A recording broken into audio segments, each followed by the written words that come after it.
In this video, we're going to go through several basic drone shots and tips you can use to capture professional quality footage. They don't require any intelligent flight modes, just one or two inputs on the controller, and that's it. I'm going to be using my Mini 4 Pro, but the Mini 2, Mini 3, Air 3, or anything like that will have no problem with these shots. Hey everyone, it's Mark with Create and Captivate, and I got the idea for this video because I recently brought my Mini 4 Pro with me on vacation, and I planned to capture all kinds of footage. But something I didn't plan for was the wind.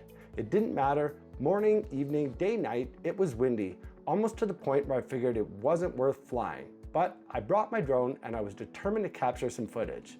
Now, although the wind certainly had an effect on the drone, I figured if I stuck to simple movements, the effect would be less noticeable. So I went out and captured a whole bunch of footage just using these basic shots. And the results were better than I expected.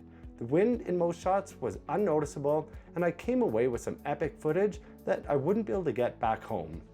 So if you're ever in a situation where the conditions aren't that great, or you just don't know what to shoot, then you can always resort to these simple shots to capture quality footage. Now, just to be clear, I'm using stick mode 2, so all the stick inputs I'm giving are based on the mode 2 configuration. And with that, let's get into it. All right, to start off, this is about as easy as it gets, just a simple push in. All you need to do is push forward on the right stick and hold it there. Adding a speed ramp is an easy way to advance and enhance this shot. This makes a great establishing shot as it allows you to show the relationship between a subject and its location. For a more dynamic variation of this shot, try starting from a higher altitude with a really wide shot, then push in and drop down. Start by pushing forward on the right stick to fly forward and pulling back on the left stick to lower the drone.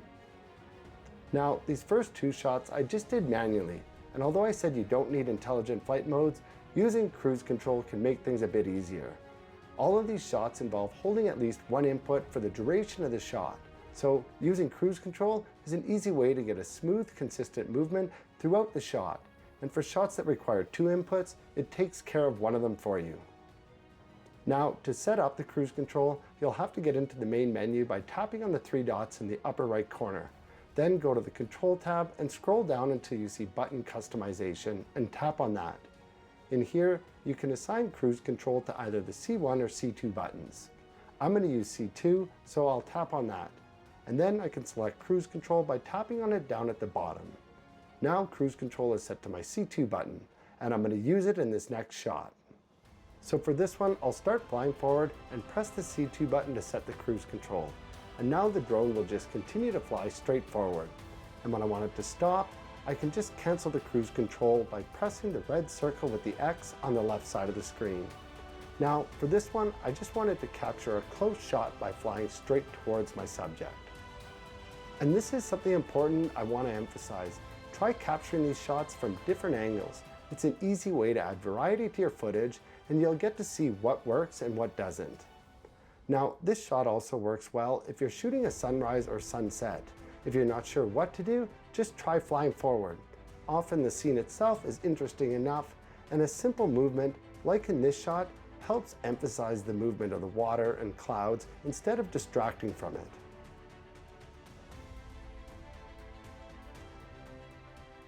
And keeping with the simple movements, the next shot is a pullback or a reverse, and is done simply by pulling back on the right stick to have the drone fly backwards away from the subject.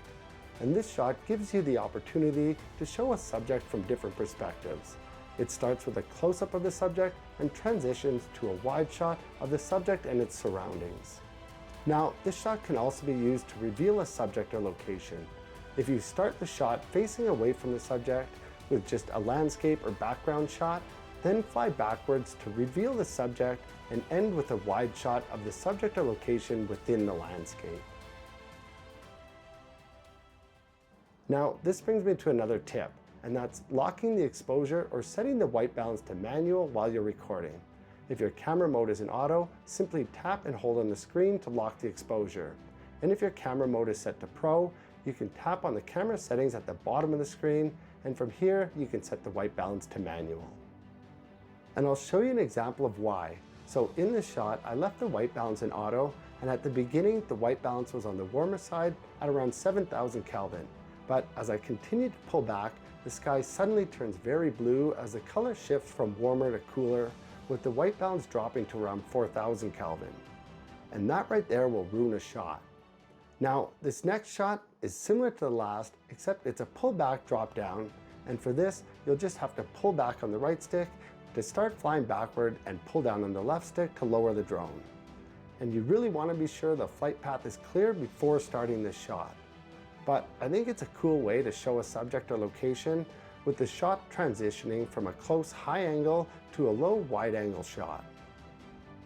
Now, one thing I should add is that I've been using normal mode with mostly default settings for all of these shots. But I did make some changes in the gain and expo tuning, and I'll show you what I changed.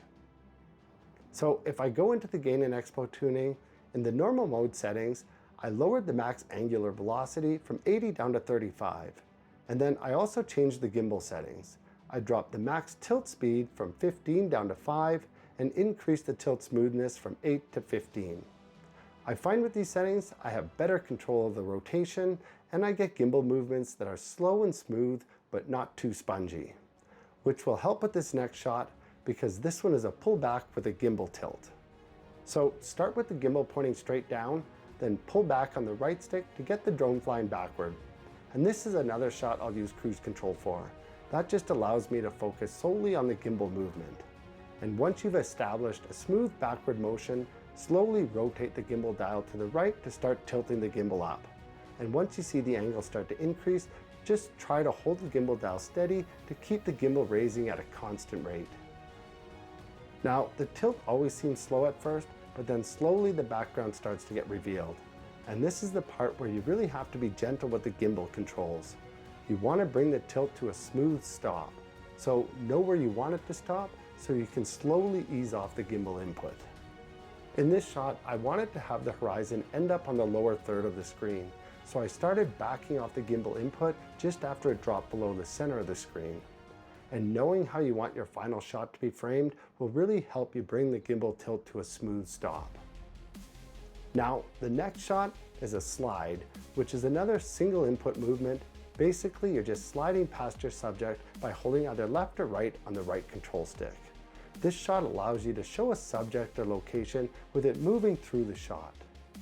Now, the shot can also be used for tracking a subject if you have a moving subject in the shot. Something I wanted to point out here was the impact the time of day makes on a shot. Sunrise and sunset shots are notably more dramatic compared to those captured during the daytime. And here's another variation of that shot, except I started facing my subject from an angle and then pulled the right stick diagonally back and left, which causes the drone to fly backward while sliding to the left. And like I said in the beginning, I'll just try different variations of each of these shots. And in this situation, I think this shot turned out really well.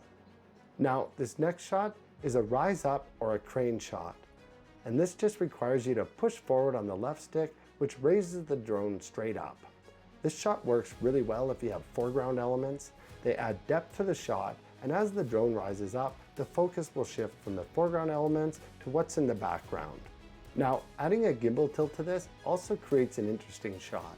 Start by raising the drone, then slowly rotate the gimbal dial left to start tilting the gimbal downward. And as the drone raises up, the focus will shift from the foreground to the scene below. Now, it's very important with any gimbal movements to slowly introduce the input and then ease out of it, because jerky gimbal movements will be very noticeable. Now, one more variation of this, and this is one where lowering the max angular velocity will make the shot easier, because I'm going to rise up and pan. So I'll start raising the drone by pushing forward on the left stick, then I'll slightly shift the stick to the right to add some rotation.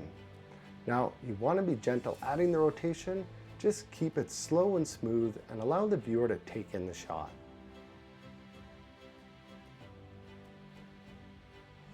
And this brings me to the next shot, and that's just a pan with no movement. So this is just a slight left or right input on the left stick, and you want to keep the rotation nice and slow so the movement doesn't look choppy. So once again, lowering the max angular velocity will make this easier. And this is a shot that can be used to show a landscape or reveal something of interest like a sunset. Now this next shot, the drop down, is simply done by starting above your subject and pulling down on the left stick to lower the drone in front of your subject. This shot starts with the subject in the foreground and then it transitions into the background, first showing the landscape behind the subject, then in front of it. And again, it's nice to have foreground elements to add some depth or hide the subject as you lower the drone. Now, this next shot I find very effective and is also a very common drone shot. I'm not even sure what you'd call it, but just point the gimbal down towards your subject and then fly forward, passing over it.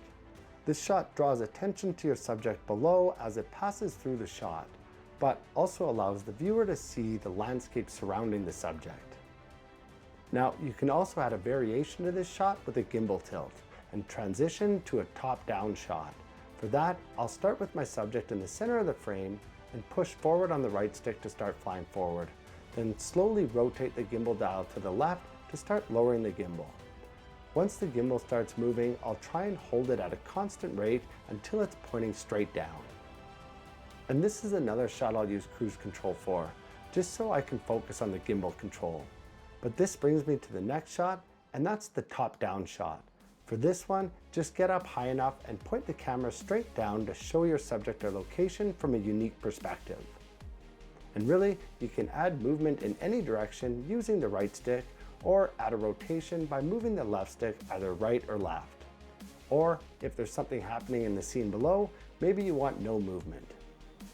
Now, if you want to make the shot more dynamic, you can start with the top-down shot, then pull back on the right stick to get the drone moving backward, and then start to raise the gimbal by slowly rotating the gimbal dial to the right, which creates this unique shot transitioning from one perspective to another.